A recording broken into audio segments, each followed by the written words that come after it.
Hello students.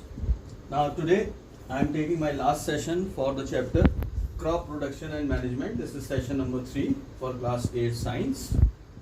In our previous topics, in our previous session also, I have taken the agricultural practices. Number 1, preparation of land. Number 2, sowing. Number 3, adding manure and fertilizer in the agricultural field. And now today I am taking the 4th agricultural practice, that is irrigation. We all know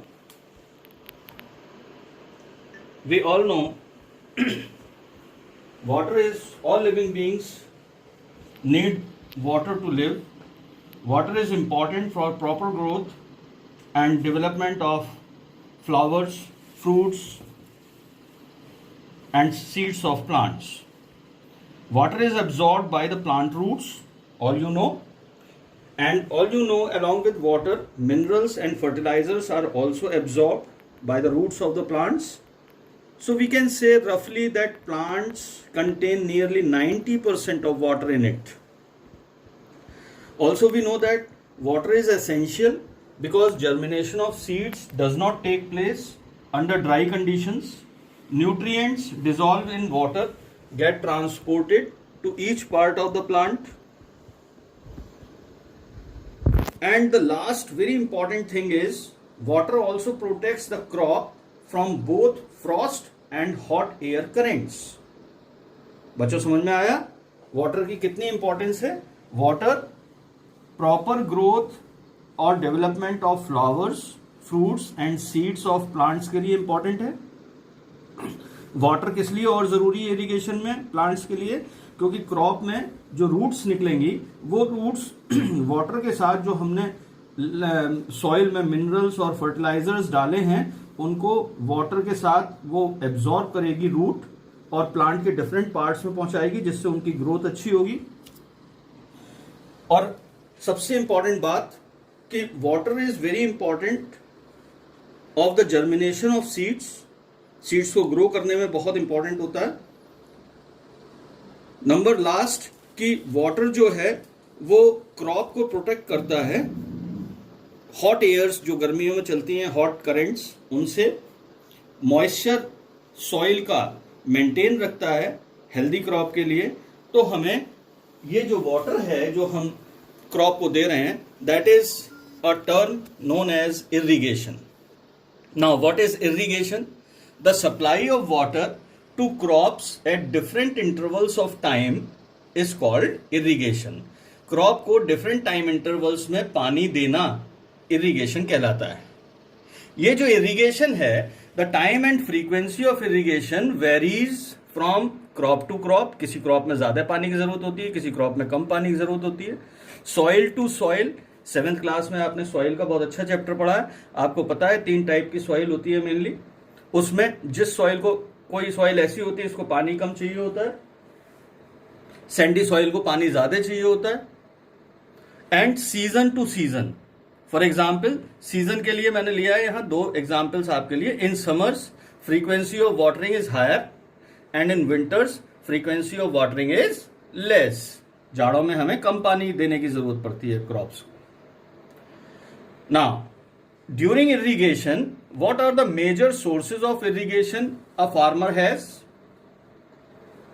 Wells, कुएं, tube wells, pump से जो कुएं चलते हैं, ponds, lakes, rivers, canals, dams, ये सारे के सारे मेजर सोर्सेज ऑफ इरिगेशन है. अब इन सारे सोर्सेज से हम पानी को, इन सारे मेजर सोर्सेज ऑफ इरिगेशन जो मैंने बताए, wells, tubewell, pond, lakes, rivers, canals, dams etcetera, इन सबसे हम पानी को कैसे अपने एग्रीकल्चरल फील्ड यानी कि खेतों में ले जा सकते हैं. इसके लिए हमारे पास 2 मेथड्स हैं. Number 1, traditional method of irrigation जो पुराने जमाने से चला आ रहा है, पहले बहुत ज्यादा यूज होते थे अपने कंट्री में. In the traditional methods of irrigation we have the mainly moat, that is pulley system. Number 2 chain pump. Number 3 dhekli. And number 4 rahat lever system. For traditional methods of irrigation, I am showing the pictures of moat, chain pump, Dhekli, Rehet from the NCERT book. You carefully seen, watch the pictures and understand what is going on. Number one, I am taking the condition of moat. You are seeing एक घड़ा type है जो कुएं के रस्सी से बंधा हुआ है, कुएं से पानी को खींचा, उसके बाद खेत में हमने एक नाली बना दी ड्रेनेज के लिए और वहाँ पानी भरता गया और धीरे धीरे ये खेत में चला जाएगा. Second one is chain pump. ये चेन के थ्रू हमने इस ढेकली को बांध दिया है, घड़ा टाइप या एक टीन ले लेंगे और उससे फिर हम पानी खेत में लगाएंगे. थर्ड वन इज ढेकली. ढेकली एक आप ये देख रहे हैं पिक्चर ढेकली की कि किस तरीके से उन्होंने एक मैकेनिकल लीवर सिस्टम बना रखा है. And the last one is रहेट. एक बैल से हमने पुली को बांध दिया और यहाँ पर हमने चेन के थ्रू बहुत सारे डिब्बे बांध दिए हैं जो सारे डिब्बे भर जाएंगे और एंड में वो एक ड्रेनेज में पानी को गिरा देंगे और वो पानी आगे जाके खेत में चला जाएगा. Now I am explaining. All these traditional systems are used to lift water from well, lakes, canals, rivers, etc. And you know that nowadays modern age is there. So in place of bull as well as mechanical condition, we will take the pump to fetch the water from the well. Solar pumps are nowadays are using very much. Diesel pumps are using very much. Isn't it? So these are the traditional methods of irrigation in old times. Now, in the modern times, modern methods of irrigation are two. Number one, sprinkler system, and number two, drip irrigation system. These two are very, very important nowadays because of scarcity of water in many regions of our country as well as the world. So, in the sprinkler system, it is useful on the uneven land where sufficient water is not available. जहाँ पर पानी बहुत कम है उन जगहों पर और uneven land, ऊंची नीची लैंड हो, वहां पर इसको यूज करते हैं. In this irrigation system water is sprinkled on the crop as if it is raining. Sprinkler system is very useful for which kind of soil? Sandy soil, जिसको पानी की बहुत ज्यादा जरूरत होती है और सैंडी सॉइल के बारे में आप 7th क्लास में पढ़ चुके हैं. तो स्प्रिंकलर सिस्टम का सबसे अच्छा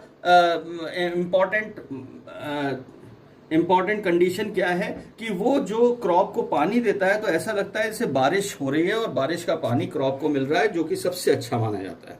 आई am showing the picture from NCERT book of sprinkler system. You just see, ये स्प्रिंकलर्स लगे हुए हैं डिफरेंट पाइप्स के थ्रू और ये घूमते हुए चारों तरफ पानी को बिखेरते हैं ऊपर से और नीचे क्रॉप होती है तो क्रॉप को ऐसा लगता है ऐसे पानी रेनी सीजन के थ्रू, रेन के थ्रू मिल रहा है. The second modern method of irrigation is drip irrigation system. In this system water falls drop by drop just at the position of the roots.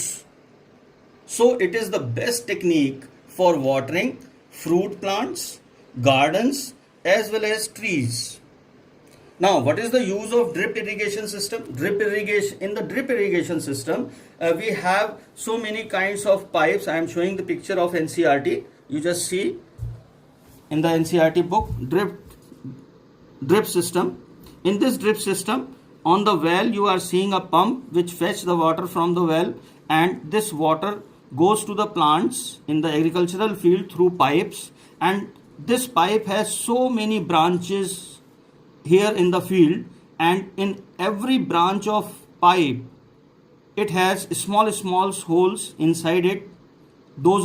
These pipes are fitted inside the soil 1 or 2 inches deep inside the soil, so that they can fall the water in the droplets at the root of the water. Because पानी की सबसे ज़्यादा ज़रूरत जो crop को होती है वो रूट्स के पास होती है, रूट्स को चाहिए होता है पानी. तो यहाँ पर पानी ड्रॉप वाइज रूट को मिल रहा है, जिससे हमारी पानी की बचत बहुत ज़्यादा हो जाएगी, बहुत ज़्यादा पानी की ज़रूरत नहीं पड़ेगी. और तो अगर हम एडवांटेजेस की बात करें मॉडर्न इरिगेशन सिस्टम में, तो पहला एडवांटेज स्प्रिंकलर सिस्टम का क्या है कि ये irrigation is done as water is raining on the crop. Crop को कैसा लगता है कि रेनिंग कंडीशन में वाटर उसको मिल रहा है, जो बहुत अच्छी कंडीशन मानी जाती है। और ड्रिप सिस्टम का एडवांटेज क्या होता है कि जिन प्लेसेस पर पानी की बहुत बहुत ज़्यादा स्केर्सिटी है, कमी है, वहां पर हमें पानी ड्रॉप वाइज दे रहे हैं, तो बहुत कम पानी से सिंचाई हो जाती है। इरिगेशन सिंचाई कहलाती है। Since drip irrigation system provides water to plants drop by drop, so water is not wasted at all. Hence, drip system is a boon in places where water availability is very poor. For example, in desert places as well as on the mountains, scarcity of water is there. Now, the next agricultural practice is protection from weeds. Weeds क्या होते हैं? What are weeds? The undesirable or unwanted plants which grow naturally along with the crops are called weeds. खेतों में आपने देखा होगा कई बार फसल के साथ अनवांटेड प्लांट्स निकल आते हैं। जो लोग नहीं जानते कि ये क्रॉप है तो वो क्रॉप समझ लेते हैं, जबकि वो पॉइजनस भी हो सकते हैं। और वो नेचुरली अकरिंग होते हैं कि कभी बारिश हुई और वो मिट्टी में अपने आप पैदा हो गए, क्रॉप के साथ जुड़ गए। तो वो अननेचुरल प्लांट्स जो हैं, जो अपने आप पैदा हो जाते हैं सॉइल में क्रॉप के साथ, उनको हम वीड्स कहते हैं। Now the next is what is weeding and why is it so necessary? Weeding is so necessary why? The removal of weeds is called weeding. Weeds को उखाड़ना, निकालना खेतों में से जिससे क्रॉप बच जाए, उसको हम वीडिंग कहते हैं इस प्रोसेस को। It is so necessary because weeds compete with the crop plants for water, nutrients, sunlight, space. So weeds affect the growth of crop. भाई अगर हम weeds को रिमूव नहीं करते हैं क्रॉप के साथ, क्रॉप के खेत में क्रॉप के साथ जो लग गए हैं, तो वो जो क्रॉप सॉइल से वाटर, न्यूट्रिएंट, सनलाइट ले रही है और स्पेस जो क्रॉप का अपना है वो स्पेस भी कम हो जाएगा उन प्लांट्स की वजह से, और ये वाटर और न्यूट्रिएंट्स जो हैं वो साथ में जो अनवांटेड प्लांट्स हैं वो भी ग्रो करना शुरू कर देंगे, लेना शुरू कर देंगे। तो ये वीड्स अफेक्ट करेगा ग्रोथ ऑफ क्रॉप की, हमें अच्छी ग्रोथ क्रॉप की नहीं मिल पाएगी। क्या क्या मेथड्स हो सकते हैं वीडिंग के? Number 1, tilling before sowing of crops helps in uprooting and killing the weeds. जो हमने प्रिपरेशन ऑफ लैंड में टिलिंग और प्लोइंग किया था, उसी में हम हो लगा के कटिंग ऑफ वीड्स कर सकते हैं। Second one, the manual removal of weeds by cutting them close to ground by using खुरपी। खुरपी देखिए आप लोगों ने, हम अपने गार्डन्स में यूज करते हैं। खुरपी के थ्रू हम उन वीड्स को बहुत ग्राउंडेड लेवल से काट सकते हैं और उनको अलग कर सकते हैं। And number 3, weeds are also controlled by using chemicals. और वो केमिकल्स क्या कहलाते हैं? वीडीसाइड्स। एक केमिकल का एग्जाम्पल मैं दे रहा हूं, 2 जो आपकी बुक में भी है, 2,4-D केमिकल, ये वीडीसाइड है। इसको हम पानी के साथ डाइल्यूट करते हैं, it is diluted with water and then spread in the fields to kill weeds. I am showing the picture of spraying weedicides, weedicides chemical. ये फार्मर जो है अपने खेत में स्प्रे कर रहा है वीडीसाइड का केमिकल का, और ये केमिकल ऐसा होता है जो क्रॉप को इफेक्ट नहीं करता है, क्रॉप के ऊपर कोई बैड इफेक्ट नहीं होता, सिर्फ वीड्स मर जाते हैं।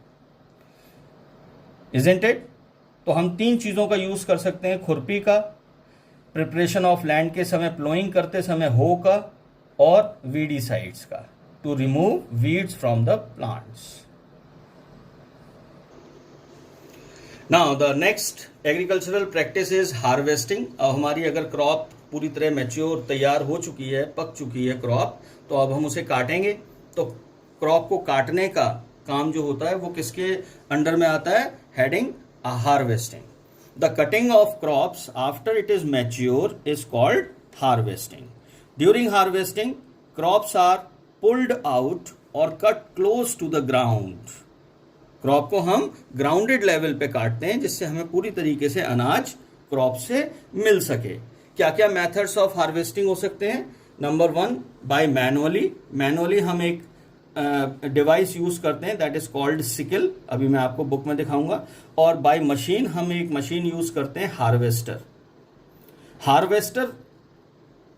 हार्वेस्टिंग के समय दूसरी प्रोसेस जो होती है वो थ्रेशिंग होती है।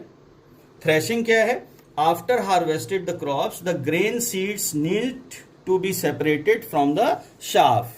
जो शाफ होता है फसल का, जो पूरा जो बालियां निकल के आती हैं, जैसे गेहूं की फसल में तो बालियां थोड़ी काम आती हैं, उसमें से हम गेहूं के दाने निकालते हैं। तो दाने निकालने की प्रोसेस में शाफ को, जो हम दाने निकालते हैं शाफ से, उस प्रोसेस को हम क्या कहते हैं? Threshing. This process is called threshing. This process is done by a machine called combine. Combine क्या है? कंबाइन एक ऐसी मॉडर्न मशीन है जिसमें थ्रेशिंग का भी काम हो जाता है और हार्वेस्टिंग का भी काम हो जाता है, which is actually a combination of harvester and thresher. जो छोटे किसान होते हैं जिनके पास लैंड बहुत कम होती है, उनको इतनी महंगी मशीन खरीदने में परेशानी होती है, तो वो एक सिंपल मशीन का यूज करते हैं that is called winnowing. Farmers with small holding of land do the separation of grain and chaff by a simple machine called winnowing. ये आपको गांव में मैक्सिमम घरों में मिल जाएगी। I'm just showing the pictures of harvester, combine as well as winnowing. See in this page of the NCERT book, you will see this is a combine. ये दो काम कर रहा है, थ्रेशिंग का भी काम कर रहा है और हार्वेस्टिंग का भी काम कर रहा है। फसल को काट भी रहा है और फसल में से दाने भी बाहर निकाल के दूसरी साइड फेंक रहा है। और जो छोटे किसान हैं वो इस मशीन का यूज करते हैं। ये जो मशीन है, इस मशीन को हम क्या कहते हैं? Winnowing machine. ये विनोइंग मशीन बहुत थोड़ी क्रॉप अगर हमारे पास है तो उसकी threshing as well as harvesting तो नहीं करती, थ्रेशिंग कर देती है। The next agricultural practice is storage. हमारी फसल पक गई, हमने उसको हार्वेस्ट कर लिया, उसकी थ्रेशिंग भी कर ली, उसके दाने अलग अलग कर लिए, अब हमें उसको स्टोर करना है for a long time. So storage of grains is an important task because it is the process to protect the crops from moisture, insects, rats, microorganisms growth, bacteria उसमें ना पैदा हो जाए for a long time. So before storing the grains, it must be properly dried in sun, which prevents the attack of insects, pests, bacteria and fungi. भाई जब आपके पास seeds सारे आपने थ्रेशिंग के बाद निकाल लिए सीड्स अपने, और थ्रेशिंग के बाद जो सीड्स आपके पास आए उनके अंदर कुछ ना कुछ मॉइस्चर होगा, और अगर उस मॉइस्चरस क्रॉप को हम स्टोर करेंगे बिन्स में या जूट बैग्स में, तो उनके अंदर इंसेक्ट्स भी पैदा हो सकते हैं, उनके अंदर माइक्रो ऑर्गेनिजम्स ग्रोथ भी हो सकती है।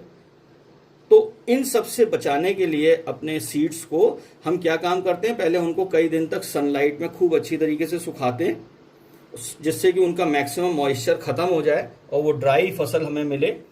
उसके बाद हम उनको, अगर वो बहुत लार्ज स्केल पे है तो हम डिफरेंट केमिकल्स डाल के लार्ज बिन्स में, जिनको हम साइलोस कहते हैं, और ग्रैनरीज में जूट की बोरियों में भर भर के, ग्रैनरीज क्या होती है? Large godown with jute bags. I will show you the pictures in NCERT book. The first picture is of silos. बड़े बड़े बिन्स हैं, सीमेंटेड भी हो सकते हैं, स्टील के भी हो सकते हैं। इनके अंदर हम डिफरेंट केमिकल्स करके इनको सील कर देते हैं जब हम इसके अंदर फसल को रखते हैं फॉर द लॉन्ग टाइम। तो पेस्ट का भी काम चल जाता है, वो उसको ख़राब नहीं करते फसल को, इंसेक्ट्स भी ख़राब नहीं करते, बैक्टीरिया एंड फंजी भी पैदा नहीं होते। And second one picture is of granaries, जिसमें जूट बैग्स जो हैं लाइन से लगे हुए हैं बहुत बड़े गोडाउन में, तो सालों साल फसल हमारी ख़राब नहीं होती, और जब हमें ज़रूरत होती है तो हम इन जूट बैग्स को निकाल के मार्केट में ले आते हैं। घरों में आपने देखा होगा जो थोड़ा बहुत गेहूं या फसल हम खरीदते हैं, उनको हम बड़े बड़े कंटेनर्स में भरते हैं, उसमें नीम की पत्तियां भी डालते हैं और भी कुछ केमिकल डालते हैं जिससे कि वो ख़राब ना हो। So this is actually the storage. Now the last topic of this chapter is food from animals. It is under the condition of animal husbandry.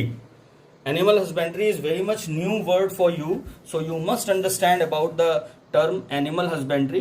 Animals reared at home or farms of the farmers have to be provided with proper food, shelter and care. When this process is done on a large scale, it is called animal husbandry. भाई आप सभी को पता है हर किसान के पास कुछ ना कुछ जानवर होते हैं, जैसे काऊ, बफेलो, गोट्स, और उन जानवरों को वो से फूड आइटम्स लेने का काम करते हैं फार्मर्स, जैसे मिल्क, जैसे हमें मिलता है मीट, हमें मिलते हैं एग्स। तो इन सारे जानवरों को खाना देना, उनको पालना, शेल्टर देना और उनकी अच्छे से केयर करना, ये सारी कंडीशंस एनिमल हस्बेंड्री में आती हैं। तो मतलब समझ गए आप लोग एनिमल हस्बेंड्री का क्या है, कि लार्ज अमाउंट में जो एनिमल्स फार्मर्स के पास होते हैं उनको अच्छे से खाना देना, उनको प्रोटेक्ट करना, उनको शेल्टर देना और उनकी अच्छे से केयर करना एनिमल हस्बेंड्री में आता है। जो एनिमल्स हमें फूड देते हैं, एनिमल्स प्रोवाइड अस फूड, वो कौन कौन से हो सकते हैं, मैंने एक टेबल बनाई है आप बच्चों के लिए। फूड जैसे मिल्क, इसके सोर्सेस क्या क्या हैं एनिमल्स में, cow, buffalo, she goat, she camel, ये सब हमें मिल्क देते हैं। इसी तरीके से मीट की अगर हम बात करें तो चिकन है, गोट है, बफेलो है, fish, birds and other animals, aquatic animals, ये सारे के सारे हमें मीट देते हैं। और अगर हम एग की बात करें तो एग हैन का भी आता है, ऑस्ट्रिच का भी आता है, डक का भी आता है, सभी ह्यूमन बींग्स के थ्रू यूज किए जाते हैं। तो I think so you have understood about the chapter crop production and management. Now my session is over, my dear students, and I am giving to you the time to note it down, all the notes from the board, so that you can learn easily the chapter, and then I will take the feedback from all of you. Thank you very much. Note it down.